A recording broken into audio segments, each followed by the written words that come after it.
আমরা জানি বৈধতা এবং অবৈধতার উপর ভিত্তি করে এসইও কে আরও দুভাগে ভাগ করা যায়। একটি হচ্ছে হোয়াইট হ্যাট এসইও এবং একটি হচ্ছে ব্ল্যাক হ্যাট এসইও। এখন আমরা হোয়াইট হ্যাট এসইও যেটি রয়েছে সেটি সম্পর্কে আলোচনা করব। অর্থাৎ আমরা এসইও করার সময় এই সমস্ত বিষয় মাথায় রেখে তারপর এসইও করব। হোয়াইট হ্যাট এসইওর প্রথমে যেটি আমরা বলতে পারি সেটি হচ্ছে ব্যাকলিঙ্ক। ব্যাকলিঙ্ক কীভাবে ক্রিয়েট করতে হয় সেটি আপনাদেরকে আমরা প্র্যাকটিক্যালি দেখিয়েছি।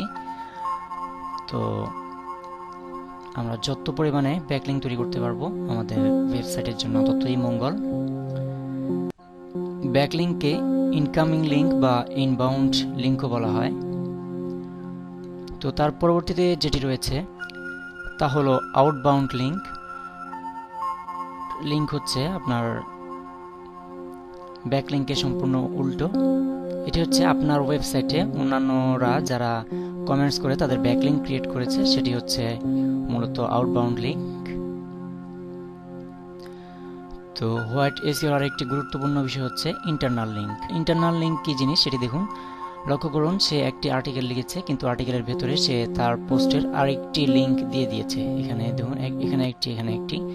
তো এগুলি হচ্ছে ইন্টারনাল লিঙ্ক। ইন্টারনাল লিঙ্ক করলে আপনার পেজ র্যাঙ্কের ক্ষেত্রে এটি ভালো ভূমিকা রাখবে আপনার পেজ র্যাঙ্ক বাড়ানোর জন্য। তো এই জিনিসটিও আমরা করব। আরেকটি জিনিস হচ্ছে কিওয়ার্ড ডেনসিটি। তো কিওয়ার্ড ডেনসিটি কি সেটি বলছি। ডেনসিটি মানে ঘনত্ব, অর্থাৎ আপনার কিওয়ার্ডের ঘনত্ব হোয়াইট এসইওর একটি গুরুত্বপূর্ণ বিষয়। লক্ষ্য করুন, আপনার কিওয়ার্ডটি যদি হয় ফেসবুক, তাহলে আপনার প্রতি 100 ওয়ার্ডে, অর্থাৎ আপনার আর্টিকেলের প্রতি 100 ওয়ার্ডে 3 বার ফেসবুক কথাটি থাকতে হবে। আর হোয়াইট এসইওর একটি গুরুত্বপূর্ণ দিক হচ্ছে লিঙ্ক পপুলারিটি, অর্থাৎ আপনার আর্টিকেলটির লিঙ্কটি কতটুকু পপুলার হয়েছে সেটি। তো এটি আপনার পপুলার করবেন হচ্ছে সেই লিঙ্কটিকে, অর্থাৎ আপনি যদি এই আর্টিকেলটিকে পপুলার করতে চান, এটির পপুলারিটি বৃদ্ধি করতে চান, তাহলে এই ইউআরএলটি ব্যবহার করে আপনি বিভিন্ন ব্লগে কমেন্ট করবেন। তো এটি অনেক গুরুত্বপূর্ণ ভূমিকা রাখে, অর্থাৎ গুগল রেজাল্টের, সার্চ রেজাল্টের প্রথম পেজে আসার জন্য।